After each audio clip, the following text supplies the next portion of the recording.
Hello friends, एक बार फिर आपको बहुत बहुत स्वागत है आपकी अपनी यूट्यूब चैनल डीएलएड वाला में। और यूपी डीएलएड के सेकेंड सेमेस्टर की पीवाईक्यू सीरीज़ को एक कदम और आगे बढ़ाते हुए आज हम आपके लिए लेकर आ चुके हैं डीएलएड सेकेंड सेमेस्टर के मैथ के पेपर को, जो कि आपका 4th नंबर का पेपर होता है, जो कि आपका टोटल 25 अंक का ये पेपर होता है और इसमें 1 घंटे का समय मिलता है।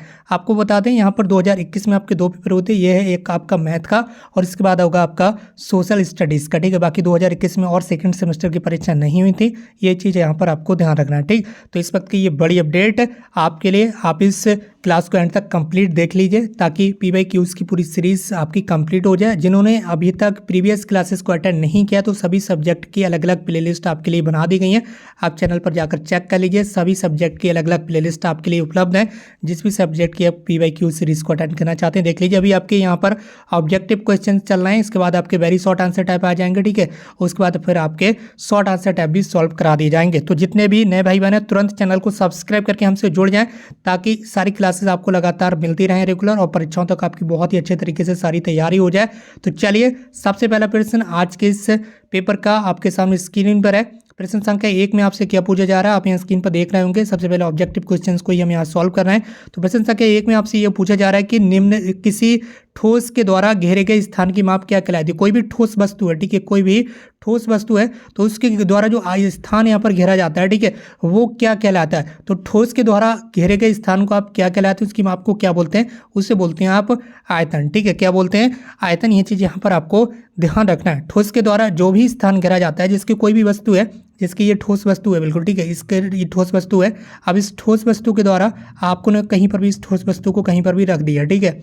अब इस वस्तु के द्वारा जो भी स्थान को घेरा जा रहा है उसका आप क्या निकालते हैं, उसका निकाल जाता है आपको आयतन। ठीक है, उसको क्या बोलते हैं, आयतन बोलते हैं। ये आपको ध्यान रखना है। ठीक, तो इस तरह से इस सवाल का आपका राइट आंसर हो जाएगा आयतन। इसी के साथ बढ़ रहे हैं हम अपने अगले प्रश्न की ओर। प्रश्न संख्या 2 आपके सामने स्क्रीन पर आपसे ये पूछा जा रहा है कि -1, ठीक है, -1 और क्या पूछा जा रहा है यहाँ पर, +1, इन दोनों के बीच परिमेय संख्या कितनी होंगी।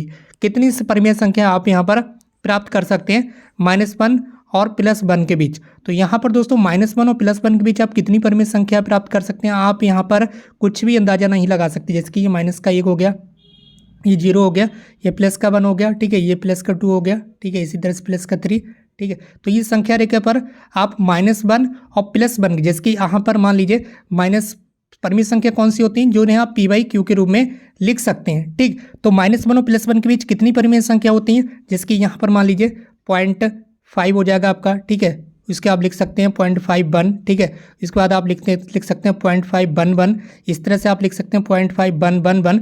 इस तरह से आप अनंत इन्फिनिट परिमेय संख्या जो है वो प्राप्त कर सकते हो। इसी तरह से आप लिख सकते हैं जिसकी 1/1, ठीक है, इस तरह से आप लिख सकते हैं। ठीक, तो यहाँ पर इसके अलावा -1/1, ठीक है, 2 -1/3, इस तरह से आप लिख सकते हैं। तो यहाँ पर अनगिनत यानी कि इनफाइनाइट जो परिमेय संख्या है वो आप प्राप्त कर सकते हैं। किसके बीच, -1 और +1 के बीच। इसी तरह से अगर आपसे पूछा जाए कि 1 और 2 के बीच कितनी संख्याएं होंगी, पर कितनी परिमेय संख्या प्राप्त कर सकते हैं, तब भी यहाँ पर इनफाइनाइट आंसर आएगा। कितना आंसर आएगा, इनफाइनाइट आंसर आ गया, यानी कि अनंत परिमेय संख्याएं आप प्राप्त कर सकते हैं। किन्हीं भी दो संख्याओं के बीच आप अनंत परिमेय संख्याएं प्राप्त कर सकते हैं। तो इस सवाल का राइट आंसर आपका क्या हो जाएगा, इनफाइनाइट, ठीक है, जो कि अनंत लिखा हुआ होगा। जहाँ पर आपका ये ऑप्शन 3 जो है बिल्कुल राइट आंसर हो जाएगा। सवाल नंबर 2 का राइट आंसर क्या होगा, अनंत। ठीक, इसी के साथ बढ़ाएं आप अपने अगले प्रश्न की ओर। प्रश्न संख्या 3 आपके सामने स्क्रीन पर है, जिसमें आपसे पूछा जा रहा है कि बताइए a² - 2ab + b², ये किसका फॉर्मूला होता है या किसके बराबर होता है।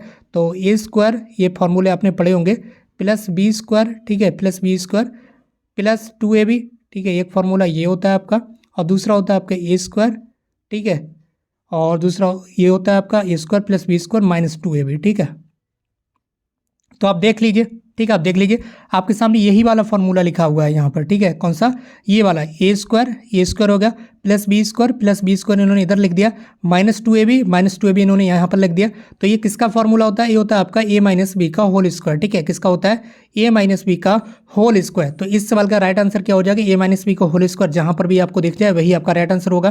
ठीक है, तो इस सवाल का राइट आंसर हो जाएगा ऑप्शन 2। यहाँ पर आपको देखने के लिए मिला है a - b का होल स्क्वायर। यहाँ पर देख लीजिए ये लिखा हुआ आपको मिल रहा है a - b का होल स्क्वायर, ये ये किसका फॉर्मूला होता है, ए माइनस बी का होल स्क्वायर। और ये वाला जो फॉर्मूला होता है A square plus B square plus 2ab, बस यहाँ पर केवल एक चिन्ह का फर्क होता है, यहाँ पर प्लस आ रहा है, ठीक है, यहाँ पर माइनस आ रहा है। अगर यहाँ पर प्लस है प्लस 2ab है तो ये हो जाएगा आपका ए प्लस बी का होल स्क्वायर, ठीक है। ये किसका फॉर्मूला हो जाएगा, ए प्लस बी के होल स्क्वायर का। ये भी आपको ध्यान रखना है, ठीक है। आपको क्या करना है, ये आपको बिल्कुल ध्यान रखना है। अगर प्लस आ रहा है, ठीक है, अगर यहाँ पर प्लस आ रहा है तो प्लस वाले का फॉर्मूला हो जाएगा, और यहाँ पर माइनस आ रहा है, ठीक है, यहाँ पर माइनस आ रहा है तो ये माइनस वाले का फॉर्मूला हो जाएगा। दोनों ही फॉर्मूले आपको याद रखना है, दोनों में से कोई भी फॉर्मूला आपसे परीक्षा में पूछा जा सकता है, ठीक है। इसी के साथ बढ़ रहे हैं अपने अगले प्रश्न को। प्रश्न संख्या 3 आपके सामने स्क्रीन पर क्या पूछा जा रहा है, प्रश्न संख्या 4 में आपसे क्या पूछा जा रहा है, एक वर्ग की जो परिमाप है वो 4 मीटर है। तो वर्ग का परिमाप क्या होता है, वर्ग का परिमाप होता है आपका 4a, ठीक है। 4a बराबर कितना दिया हुआ है, 4 मीटर, ठीक है, कितना दिया हुआ है, 4 मीटर।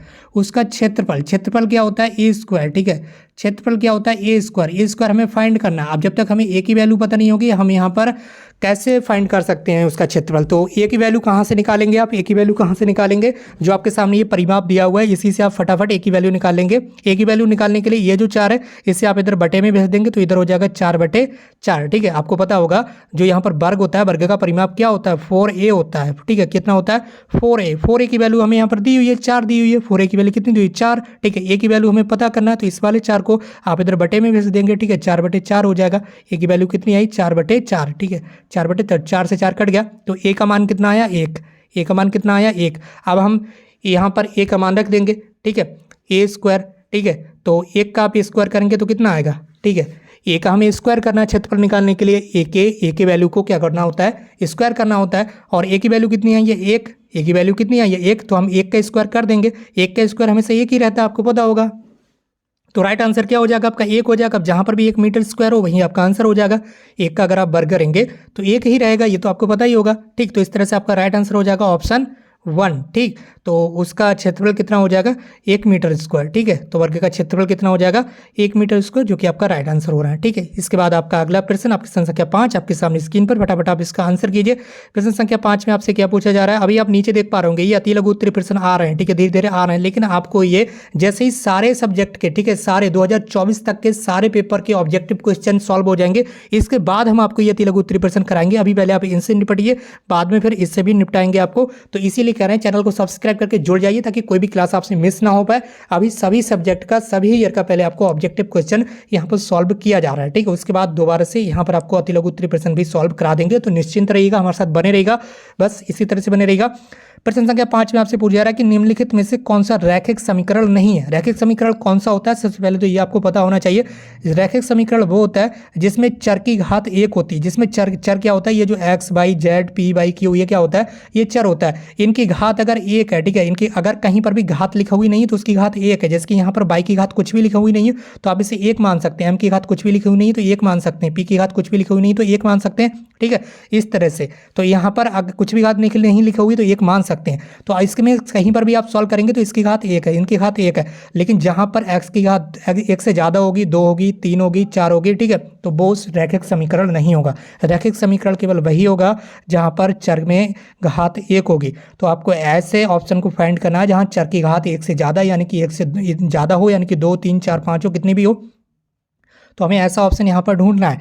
तो ऐसा ऑप्शन फटाफट ढूंढ लेते हैं। यहाँ पर आप सॉल्व करेंगे तो यहाँ पर आप देख लीजिए चर की घात m की घात 1 ही आएगी, यहाँ पर भी m की घात 1 ही आएगी, यहाँ पर भी आप इस तरह से इसकी गुणा करेंगे 5 में 2 की तो 5 दूनी 10 p हो जाएगा ये, ठीक है। फिर इसके बाद 5 की गुणा 1 में करेंगे प्लस 5 हो जाएगा बराबर 4। यहाँ पर भी p की घात केवल 1 ही आ रही है, यहाँ पर भी 1 ही 1 है। लेकिन यहाँ पर अगर आप इसे सॉल्व करेंगे तो यहाँ पर एक्स स्क्वायर आ जाएगा। अगर एक्स स्क्वायर कैसे आएगा आप इसे सॉल्व करके देख सकते होंगे, ठीक है, आप इसे सॉल्व करके देख सकते होंगे। जैसे कि एक्स के बटे में 1 भी कुछ भी नहीं है, ठीक है, तो आप इसके बटे में 1 मान सकते हैं। अब 1 का और x का आप एलसीएम लेंगे तो x आएगा, x की गुणा x में करेंगे आपको पता ही होगा x आएगा, x को x से भाग करेंगे तो क्या आएगा, x आएगा, ठीक है। x की गुणा आप ऊपर करेंगे तो यहाँ पर ये x स्क्वायर हो गया, ठीक है। बस इसी वजह से यही आपका राइट आंसर हो जाएगा और यही रैखिक समीकरण नहीं होगी। जैसे यहाँ पर x की वैल्यू x की घात 2 आई, ठीक है, तो आपको पता है ये रैखिक समीकरण अब नहीं रहेगी। अगर आप x को x से भाग करेंगे तो 1 आएगा और 1 की गुणा ऊपर करेंगे तो प्लस 1 हो जाएगा बराबर 7 आ जाएगा। तो इस तरह से ये आपकी इक्वेशन हो जाएगी x square plus 1 is equal to 7x, ठीक है।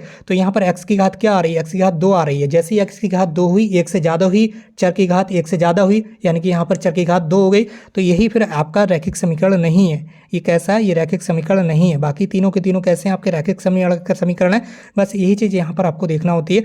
जिस पद में यहाँ पर रैखिक समीकरण तभी होगी जब यहाँ पर चर की घात 1 होगी, लेकिन यहाँ पर चर की घात कितनी हो रही है, x की घात 2 हो जा रही है, तो ये आपका रैखिक समीकरण नहीं बचेगा। फटाफट इसी को आप आंसर टिक कर देंगे। तो इस तरह से आपके ये टोटल 5 ऑब्जेक्टिव क्वेश्चन हो गए। इसके बाद आपको बताइए होगा जैसे आपके सारे सब्जेक्ट के सारे पेपरों के 2024 तक के सारे ऑब्जेक्टिव क्वेश्चन सॉल्व हो जाएंगे, फिर हमें यहाँ आती लघु उत्तरीय प्रश्नों की ओर बढ़ेंगे। इसलिए आप इस चैनल को सब्सक्राइब करके हमसे जुड़ जाइए। अगर आपका कोई सवाल है तो नीचे कमेंट बॉक्स में जरूर टाइप कीजिए। जो नए भाई बहन 2024 के सेशन में एडमिशन लिए हैं 2024-26 में, उनको भी आप यहाँ पर जोड़ दीजिए। उनकी क्लासेस भी 19 फरवरी के बाद स्टार्ट हो जाएंगे।